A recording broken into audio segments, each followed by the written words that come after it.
본명이 주인공인 조스케와 이름이 같은 노리스케는 그의 어머니 이름도 토모코라서 사부 조스케와 똑같은 관계를 나타내는데, 그의 조상이었던 1대 노리스케가 스틸볼런 레이스에서 2등으로 레이스를 완주하여 번 돈으로 과일 가게를 차려 현재의 후르츠 팔러를 크게 발전시켰다. 농담을 좋아하며 자신이 번창한 과일 가게에 대해 자랑스럽게 보여주거나 아침 운동을 즐겁게 하는 항상 상냥하고 열정적인 모습을 보였다. 더군다나 가족에 대한 사랑이 깊고 섬세한데, 대대로 내려오던 가문의 저주를 막아내기 위해 과거에 어머니가 희생했던 것을 떠올리며 현재 손자인 츠루기의 병을 고치는 방법을 찾아내려 한다. 허나 아이러니하게도 가족을 생각하는 본인의 마음과는 달리 시시각각 여기저기 자식들이 똥을 싸고 다니는 바람에 간접적으로나마 나를 키워준 엄마의 마음을 알게 된 것 같다. 엄마 사랑해요. 가족들과 자주 소통하며 때로는 상냥하게 때로는 엄격함을 갖고 있는 성격이다. 기본적으로 본인이 나아가야 하는 길이 올바른 길이라는 것을 믿고 있으며 이것은 가문의 명예와 관련된 일이라 생각하는데, 명예를 더럽힌 아내에게 적대심을 갖고 있다. 그는 배려심과 따뜻한 마음으로 타인을 대해 한층 더 신뢰감 있는 인물로 묘사되었다. 또한 그는 장사에 대한 본인의 룰에서 원칙이 드러나는데, 과일과 꽃은 좋을 때나 나쁠 때나 모두 선물할 수 있다는 점을 예시로 들며 과일에 대한 남다른 열정을 가지고 있다. 하지만 이 열정은 절대로 선을 넘지 않는 현재의 지위에 만족하는데, 조빈이 갖고 있는 야망과는 대조되는 겸손함을 나타낸다. 인간형으로 분류되어 있으며 사람이나 사물의 냄새를 추적하는 능력을 가진 노리스케의 스탠드 킹나싱은 공격 능력이 거의 없는 스탠드다. 킹나싱은 어떤 물체에 노출되면 퍼즐 조각으로 그것을 감싸고 해당 물체나 그 물체를 만진 사람의 냄새를 기억한다. 이후 자동으로 냄새를 추적하여 흔적을 따라가서 물체의 형태로 변한다. 노리스케가 언급한 바에 따르면 마지막으로 탐색한 냄새에 대해서는 스탠드 범위 내에 있다면 자동으로 추적하는 자동 추적형 스탠드의 특성을 가지고 있으며, 냄새를 바라는 물체가 일부만 남아있을 경우 그 물체의 전체 형태를 예측할 수 있는 기능 역시 가지고 있다. 하토는 히가시카타와에서 4명의 자식들 가운데 두 번째로 짬밥이 높은 인물이다. 주로 모델 일을 하고 있는데 본인의 일과 아름다움을 자랑스러워했다. 그녀는 본인에 대해 자존감이 굉장히 높은 캐릭터지만 너무나도 솔직한 나머지 남자친구를 데려왔을 때 스킨십의 횟수를 자랑스럽게 말하며 노리스케의 머리를 어지럽게 만들어 그 옆에 있던 조슈의 행동에 뒤통수를 세게 후려갈기고 싶었다. 인정. 솔직함과 유치함, 유쾌한 성격을 가지고 있는데 현실 속에서 일어날 수 없는 남동생과의 티키타카를 하는 모습을 보여줘서 이런 것들은 말도 안 된다는 것을 나타냈다. 게다가 금사빠 기질이 있는 성격이라 다모의 배신에도 불구하고 하토는 직접 공격당하기 전까지 그가 적이라는 것을 부인했다. 그리하여 가족을 보호하기 위해 눈물을 흘리며 남친을 죽인 냉혹한 여자의 모습도 드러났는데, 아이러니하게도 각 시리즈마다 빡대가리를 계승하는 소위 빡대가리 계승자로서 평소에 하와이가 일본의 영토라고 생각했다가 비자를 못 받아서 가족 여행을 망친 주범이다. 맞아? 그녀의 스탠드인 워킹하트는 인간형 형태로 분류된 스탠드다. 작중에서 딱 한 번 활약상을 보이기 때문에 별다른 내용이 없지만 모델이라는 직업적인 것으로부터 구현된 것인지 능력은 신발의 굽을 늘리는 능력이다. 이걸로 벽을 타며 걸어 올라갈 수 있게 만들고 천장에서 길이를 늘려 몸을 강타하거나 발차기 동작으로 몸을 뚫어버리는 반응하기 힘들 정도의 스피드를 자랑한다. 노리스케의 4명의 자식들 가운데 제일 찐따 같은 조슈는 가파머리를 하고 다니는 캐릭터다. 소꿉친구인 야스오를 짝사랑하는 인물이지만 워낙 하는 행동이나 말투들이 후라이팬으로 뒤통수를 후려치고 싶을 정도로 선을 자주 넘었는데, 조스케에게 가족이 없다고 하거나 처음 본 사람을 비웃는다거나 엄마였던 사람의 옷을 벗기거나 여사친을 화장실로 데려가서 몹쓸 짓을 하려는 등 오죽했으면 토우루에게 재앙을 받았을 때 오히려 통쾌한 기분이 들 정도로 다른 의미로 조슈가 조조리온의 빌런이었다.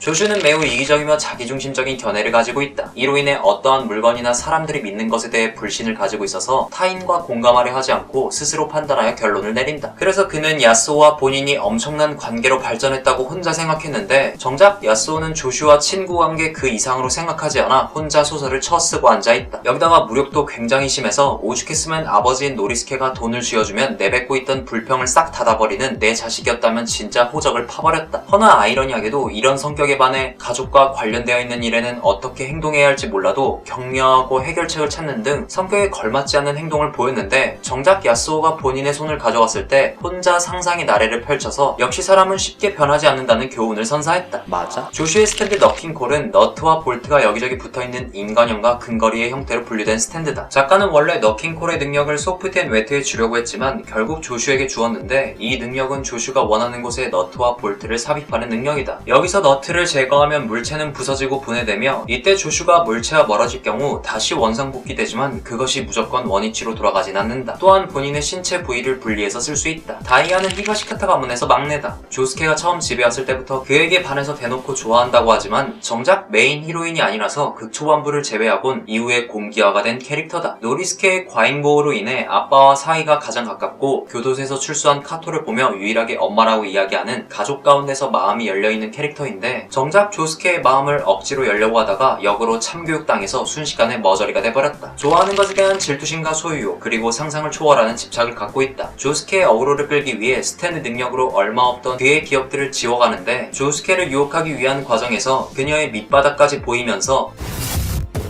까지 할 뻔했다. 그러나 스탠드 심리전에서 패배하고 난 뒤 본인의 성격이 한순간에 리셋이 돼버린 건지 따뜻하고 장난기 많은 순종적인 성격으로 변해버려 이쯤 되면 어느 성격에다가 장단을 맞춰야 할지 난감하다. 그녀의 스탠드인 캘리포니아 킹베드는 다이아가 설정한 특정 조건에서 사람의 기억들을 훔칠 수 있는 능력이다. 기억을 빼앗기면 체스의 형태로 구체화되며 빼앗긴 상대는 무언가를 잊어버린 느낌이 남아있지만 무엇을 잊어버렸는지 기억을 잊어버린다. 다이아가 체스 조각을 만지면 이 안에 저장된 기억을 인식할 수 있고 만약 조각이 파괴되면 기억은 영원히 사라진다. 그러나 다이아의 그림자를 밟으면 빼앗긴 기억들은 다시 원래대로 돌아간다. 이처럼 물리적인 공격은 없으나 당시 조스케는 기억이 거의 없기 때문에 얼마 없는 기억을 빼앗아서 세뇌시키면 순식간에 가스라이팅하기 좋은 능력이다. 끝났다.